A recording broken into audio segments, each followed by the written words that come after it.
안녕하세요. 오늘도 서양살롱을 찾아주셔서 감사합니다. 천안에 사는 50대 여성이에요. 얼마 전 저희 집 행운목에 꽃이 피었어요. 행운목에 꽃이 피면 좋은 일이 생긴다죠. 그래서인지 제 일상에 뜻밖의 행운이 찾아왔지 뭡니까? 이전까지 제 인생은 소위 말하는 이생망이었어요. 이번 생은 망했다 라는 의미죠.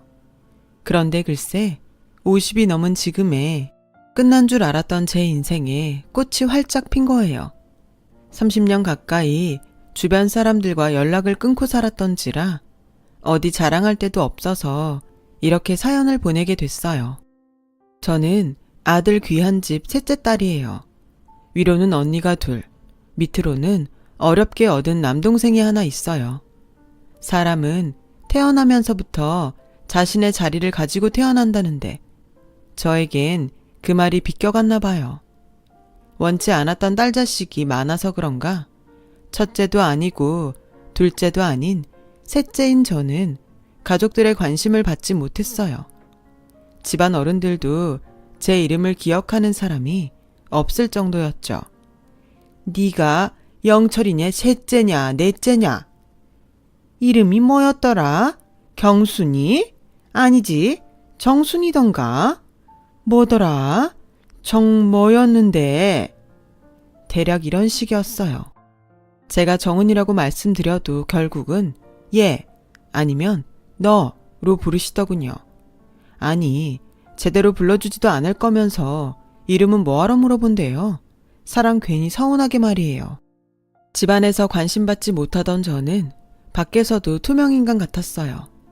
그렇다 보니 어느 순간부터 사람들한테 주목받는 게 오히려 더 부담스럽고 불편하게 느껴지더라고요. 그런데 20살 무렵 그런 저를 세상 누구보다 소중히 아껴주는 사람을 만나게 된 거예요. 바로 지금의 제 남편이죠. 남편과 저는 같은 직장에서 만났어요. 4살 위 남편은 샵 매니저였고 저는 갓 입사한 신입 판매사원이었어요.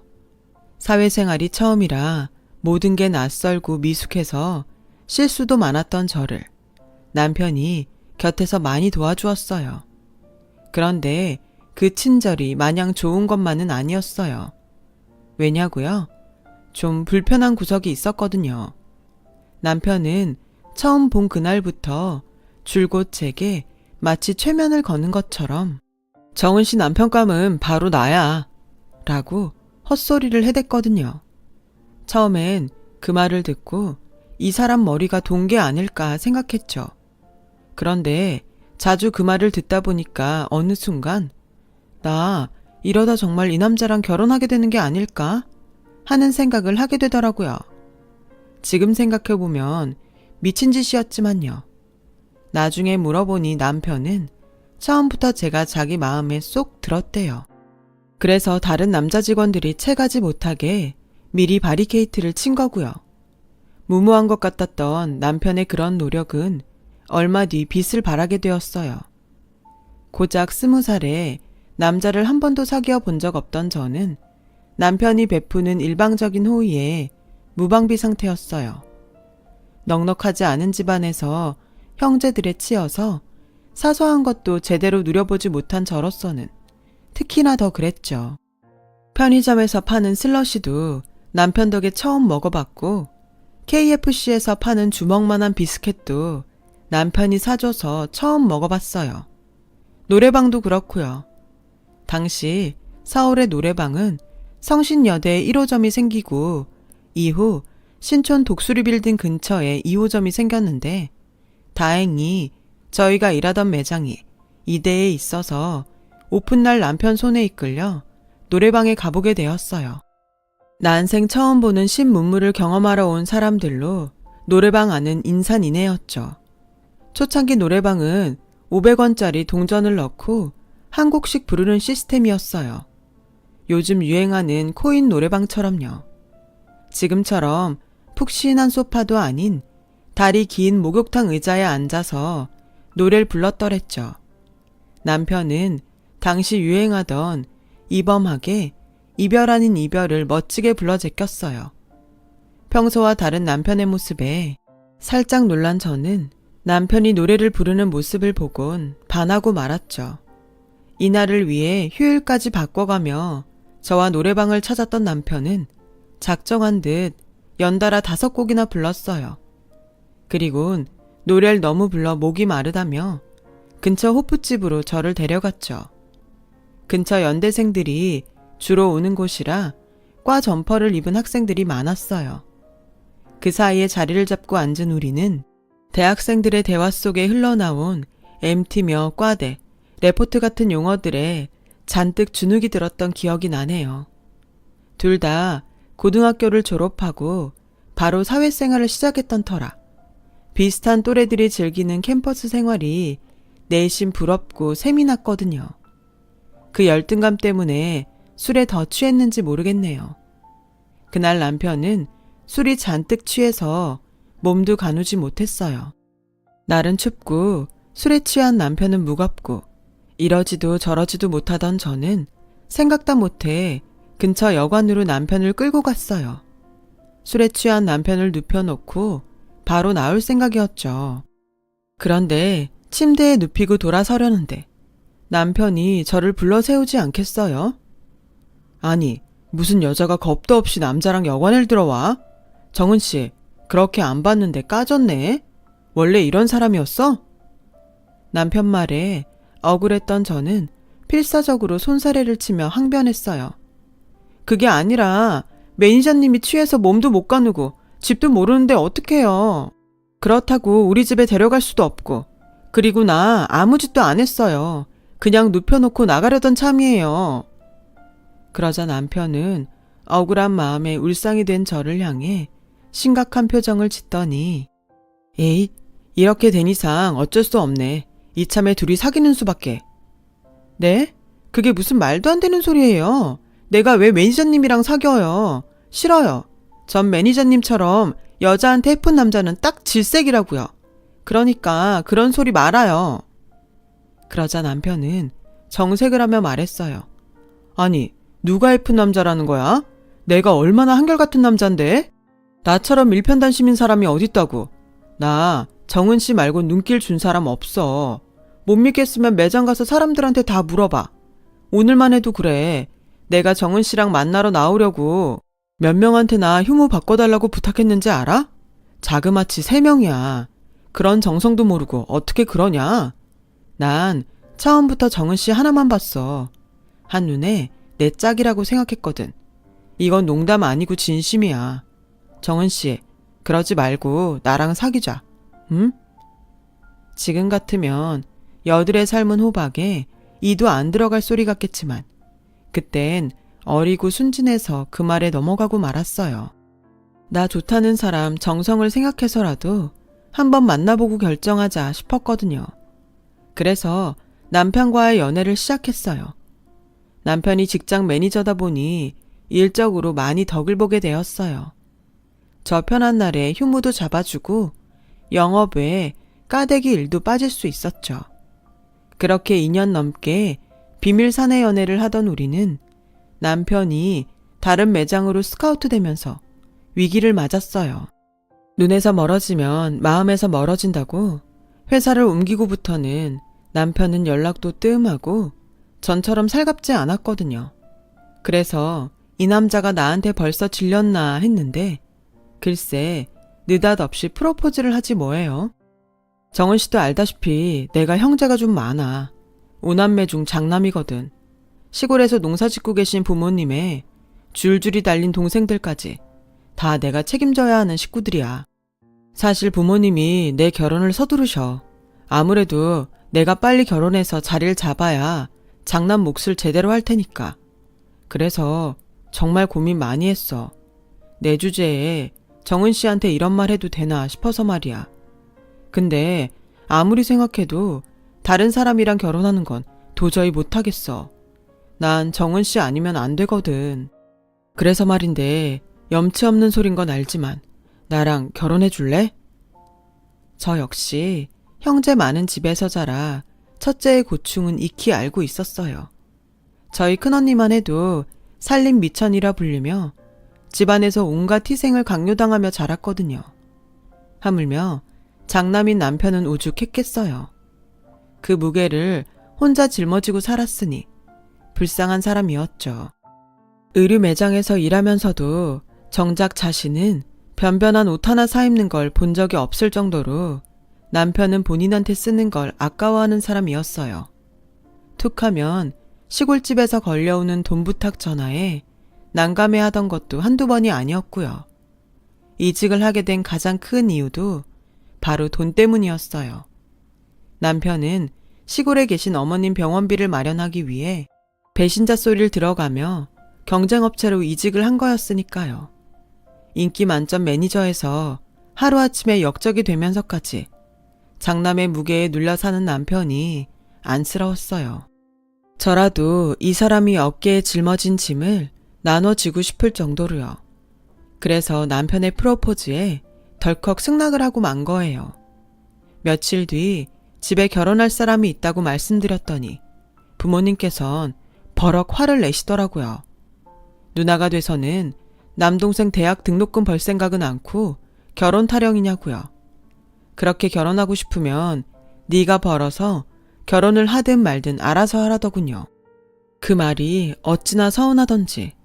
그래서 그 길로 집을 나왔어요. 나를 그저 아들 자식 키우는데 필요한 돈벌이로 생각하는 부모님이 그땐 정말 용서가 안 됐거든요. 어린 시절부터 가슴에 담아두었던 응어리가 그렇게 터져버린 거죠. 집을 나온 전 남편이 살던 사글세방에 들어가 동거를 시작했어요. 얼마 뒤 시골에서 아버님이 서울로 올라오셨더라고요. 며느리 자리를 본인 눈으로 확인하고 싶으시다면서요. 그리고는 그 좁은 단칸방에서 3일을 머물다 가셨어요. 저는 출퇴근 전후로 아버님께 진지를 차려드려야 했죠. 그리고 드디어 시골집으로 내려가시는 날, 아버님은 제 손을 꼭 잡으시며 그러시더라고요. 아가, 이 혼사는 네가 믿지는 장사다. 그러니 지금이라도 마음 바꿔라. 네가 마음에 안 들어서가 아니라 네가 너무 아까운 아이라서 그런다. 너처럼 예쁘고 바른 애가 뭐가 아쉬워서 우리 집 맏며느리로 들어오려고 하니. 내 자식이지만 내 아들놈이 변변한 놈도 아니고 괜히 귀한 집 딸 데려다 고생만 시킬 게 뻔하다. 아직 나이도 어리니 나중에 후회 말고 다시 한번 생각해봐라. 내가 다 너를 위해 하는 말이야. 아버님, 혹시 제가 마음에 안 드세요? 나이가 어려서 못 믿어오신 거라면 제가 노력할게요. 아버님이 원하시는 맏며느리감은 아닐지 모르지만 최선을 다해보겠습니다. 그러니 헤어지란 말씀은 하지 마세요. 이미 동거까지 한 마당에 헤어지라는 소리를 듣고 보니 덜컥 겁이 나더라고요. 그래서 필사적으로 아버님을 설득하려 노력했어요.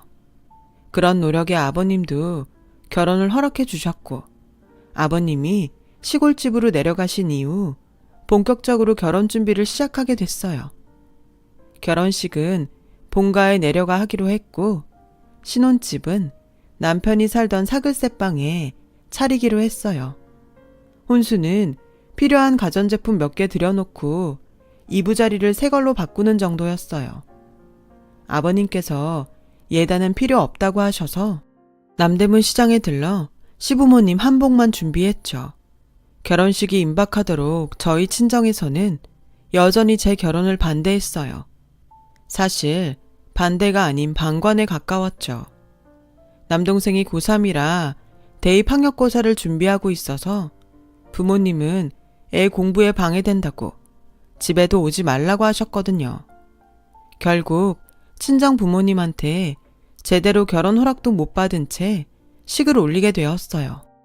결혼식을 시댁이 있는 시골집에서 전통혼례로 치르기로 해서 엄마는 남동생을 챙기느라 못 오시고 아빠랑 큰언니만 참석을 했어요. 언니는 시댁을 둘러보더니 한숨을 쉬더군요. 사실 저도 울고 싶은 심정이었죠. 쓰러져가는 오막살이에 흥분의 식구처럼 방마다 주렁주렁 아이들이 들어 앉아 있었거든요. 형편이 어렵다는 건 알았지만 이렇게 찢어지게 가난한 줄은 몰랐어요.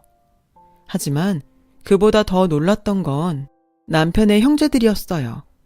남편이 제게 자신을 오남매 중 장남이라고 했는데 가보니 글쎄 형제가 넷이나 더 있더라고요. 총 9남매였어요. 여기저기서 뛰어나오는 시누이들과 시동생들 때문에 정신이 없었어요. 그제야 왜 아버님이 저한테 결혼을 다시 생각해보라고 하셨는지 이유를 알 것 같더라고요. 게다가 시어머님이 워낙 욕심이 많고 게으른 분이시라 집안일에 손도 까딱 안 하셨고 시누이들도 제가 시댁에 갈 때마다 평소 자신들이 하던 집안일도 제게 떠넘기기 바빴어요. 시댁에서 제 편은 아버님 뿐이었어요. 아버님은 아침부터 허리 한번 못 펴는 저를 보시곤 시누이들을 혼내셨어요. 그 모습을 본 시어머니는 벌써부터 시아버님을 꼬드겨 시누이를 잡는다며 볼멘 소리를 하셨죠. 억울하긴 했지만 이런 게 시집살이구나 하면서 참아 넘겼어요.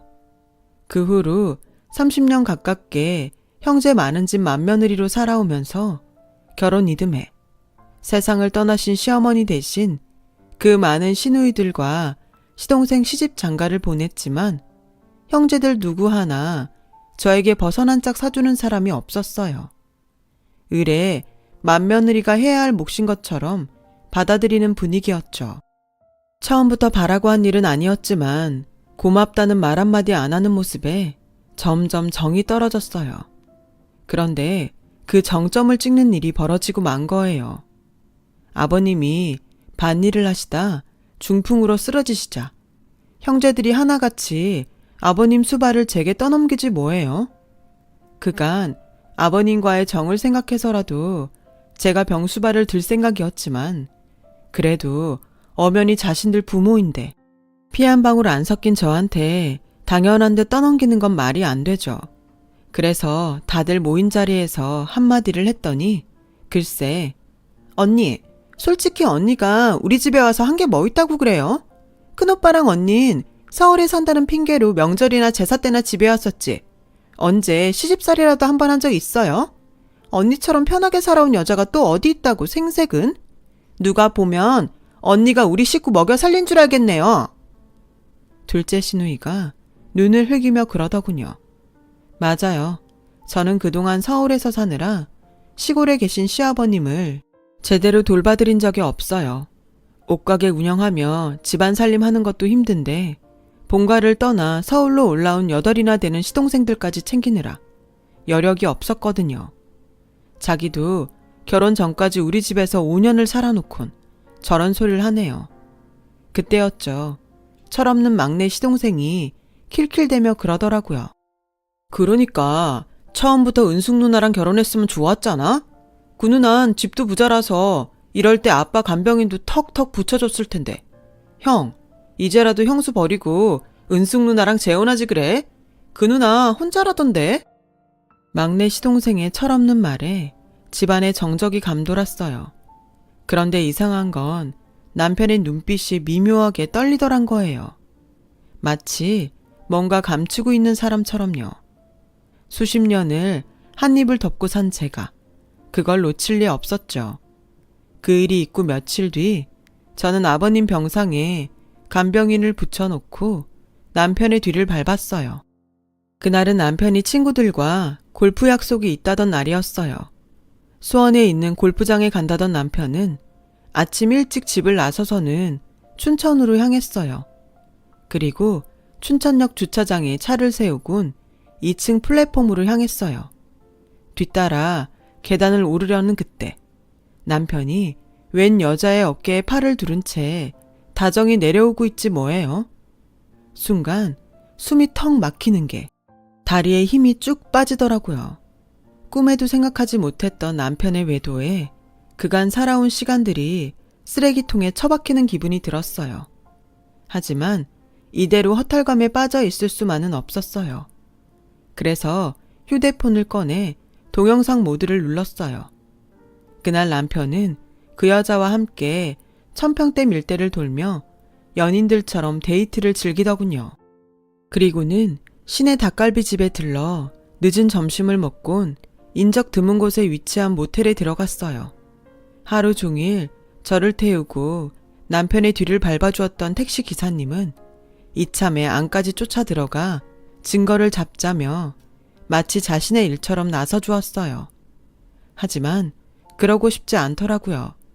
그 더러운 사진 한 장 찍겠다고 내 마지막 자존심까지 버리고 싶진 않았으니까요. 그래서 그 길로 차를 돌려 아버님이 계신 병원으로 갔어요. 집엔 아이들이 있어서 제대로 울 수 없었거든요. 그땐 그저 마음 놓고 울 장소가 필요했어요. 그래서 아버님이 계신 병원으로 택한 거였죠. 거기선 펑펑 운다 한들 사람들이 이상하게 보진 않으니까요. 아버님 침상에 얼굴을 묻고 한참을 울었어요. 그러다 문득 아이처럼 곤히 잠들어 계신 아버님을 보자 오래전 그날 아버님께서 하셨던 말씀이 문득 떠오르더라고요. 지금이라도 늦지 않았으니 결혼을 다시 생각해보라던 그 말씀이요. 아버님, 그때 아버님 말씀을 따를 걸 그랬나 봐요. 그랬다면 이렇게 가슴에 한이 맺히진 않았을 거예요. 오늘 그이가 여자와 함께 있는 걸 봤어요. 저와 있을 땐 볼 수 없었던 환한 얼굴로 여자를 보며 웃더라고요. 30년 가까이 맏며느리로 살면서 한순간도 행복하지 않았다면 거짓말일 거예요. 그런데요, 아버님, 기억이 안 나요. 제가 정말 행복하긴 했는지 어쩜 이렇게 하나도 기억이 안 날까요? 어떡하죠, 아버님? 저 이제 못하겠어요. 그렇게 아버님 침상에 얼굴을 묻고 펑펑 울고 있는데 남편한테 전화가 왔더라고요. 시간이 몇 시인데 여자가 집 밖에서 뭘 하냐고요. 그 말을 들으니 머리 끝까지 화가 나더라고요. 자기는 지 아버지 병원엔 찾아올 생각도 않으면서 아침부터 여자랑 놀고 다니면서 어떻게 나한테 저런 소리를 할까 기가 막혔죠. 헤어질 때 헤어지더라도 추하게 끝내지 말자 싶어 참으려 했는데 불난집에 그 인간이 기름을 부은 거였어요.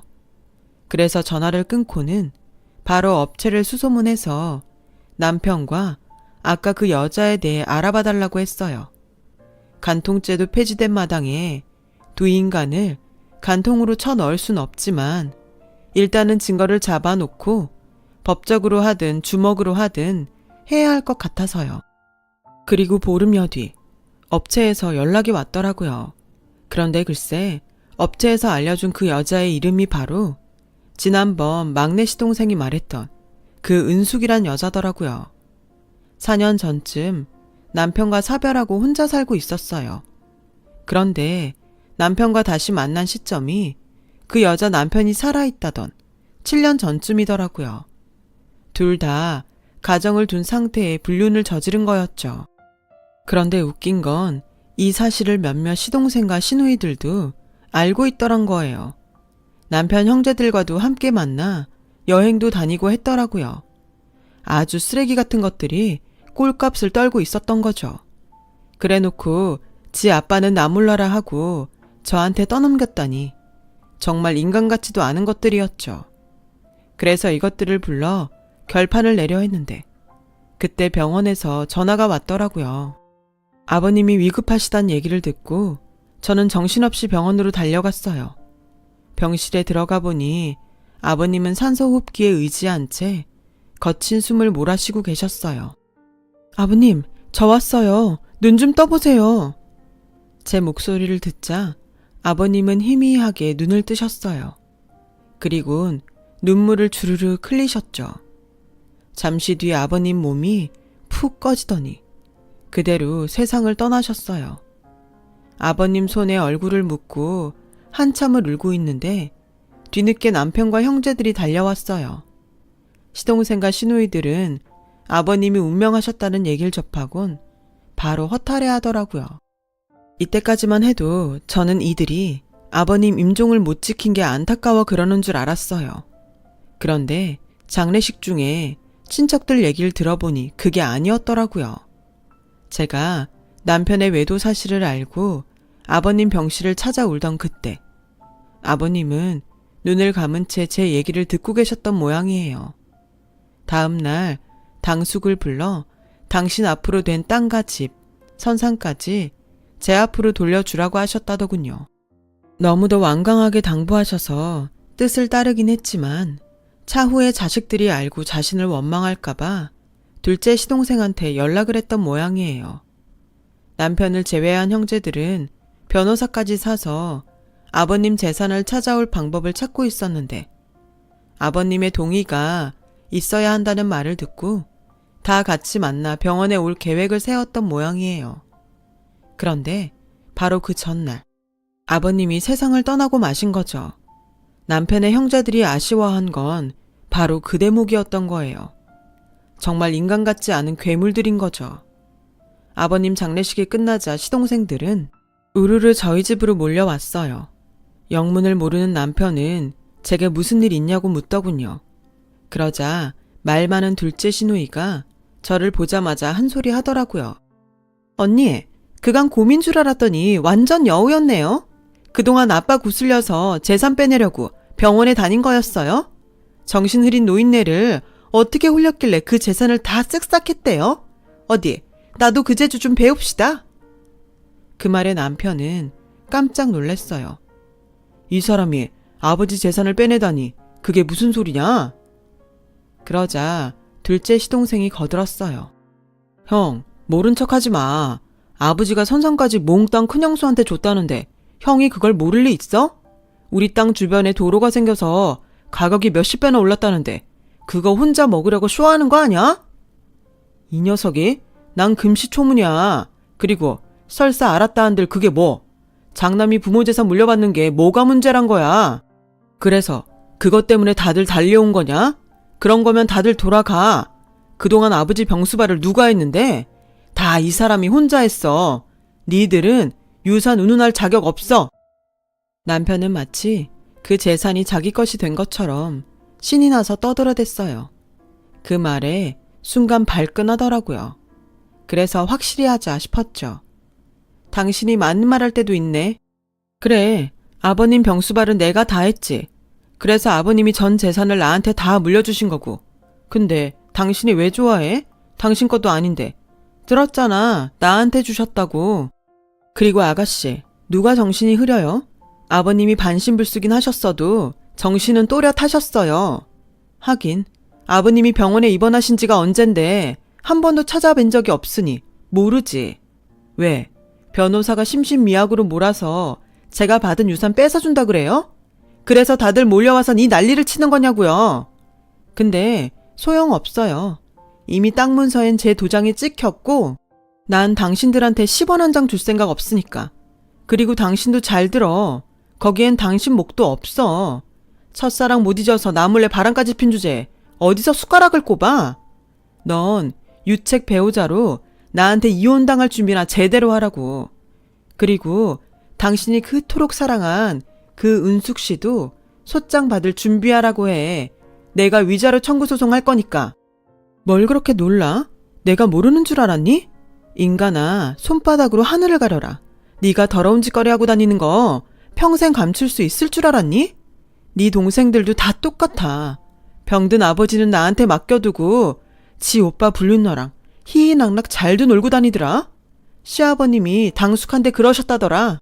당신이 자식을 키운 게 아니라 짐승을 키우신 것 같다고. 그래서 니네 형제들한텐 한 푼도 남겨주지 않으시겠다고. 되먹지도 않은 작것들 같으니라고. 그러자 납작 엎드려도 모자랄 남편이 얼굴을 붉히며 버럭 질렀어요.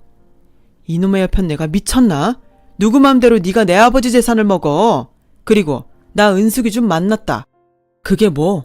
처가라고 하나 있는 게 사위 위할 줄은 아나 돈이 있길 하나? 비빌 언덕도 안 되는데 내가 그런 집 딸인 너한테 정이 들겠냐? 솔직히 처음부터 너한텐 정도 없었어. 애가 순진하고 착한 것 같아서 종갓집 며느리로 부려먹기 좋겠다 싶어서 널 고른 거야. 적어도 재산은 잘 지내줄 것 같았으니까. 친정에서도 내쳐준 게 어디서 큰 소리는? 지 부모한테도 사랑 못 받은 년이 누구한텐 사랑받겠냐? 주제도 모르고 까불지 말고 알아서 쥐 죽은 듯 살아. 뚫린 입이라고 잘도 떠들더라고요. 내가 왜 사랑을 못 받아? 널 낳아준 네 아버진 니들 구남매보다 내가 더 좋으시다더라. 오죽하면 니들 몰래 숨겨둔 땅이며 선상까지 다 나한테 주셨겠니? 아픈 부모 찾지 않는 자식 새끼들보단 당신한테 애틋한 며느리가 100배 1000배 낫다고. 땅이고 선산이고 다 나한테 주신 거 보면 몰라? 이래도 내가 사랑을 못 받았니? 기왕 이렇게 다들 모였으니 확실히 해야겠다. 나 너랑 더는 안 살아. 이혼할 거라고. 그리고 니들 어머님 대신 내가 니들 결혼식까지 치러주고 혼수며 예단까지 해준 거 기억은 하니? 나 그 고생을 하고도 이날 이때까지 니들한테 버선 한 짝 받은 거 없어. 버선은 무슨 고맙다는 말도 못 들었어. 그러고도 니들이 사람 새끼니? 하긴 부모가 쓰러졌다는데 코빼기도 안 보이는 것들인데 말해 뭐해? 그래서 니들한테는 일말의 동전도 아깝다는 생각이 들어서 그간 니들이 나한테 빼간 거 다 돌려받아야겠어. 그러니까 잘들 들어. 둘째, 셋째 도련님 장가 갈 때 나한테 전세금조로 돈 빌려갔었죠? 둘째가 3천, 셋째가 5천. 그거 당장 갚아요.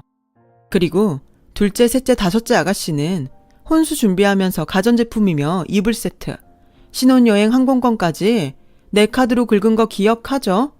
결혼한 지가 언젠데 갚을 생각을 안 해. 내 돈이 당신들 쌈짓돈인 줄 알아요? 당신들이 당신들 오빠 동생이지 내 동생들은 아닌 거잖아. 내가 시간 지났다고 잊을 거라 생각하는 모양인데 어쩌지? 내가 다른 건 몰라도 장부기재는 기가 막히게 하는 편이라서 말이야. 20살 무렵 당신들 오빠한테 죽어라 배운 덕에 누락 없는 장부기재. 그게 내 특기거든. 장부에 다 적어놨으니까 하루 속히 상환하도록 해요. 곧 남이 될 사이니까. 다들 각자 빌려간 돈, 카드값 이달 말까지 내 계좌로 입금해요. 저는 할 말을 마치고 방으로 들어가 문을 닫았어요.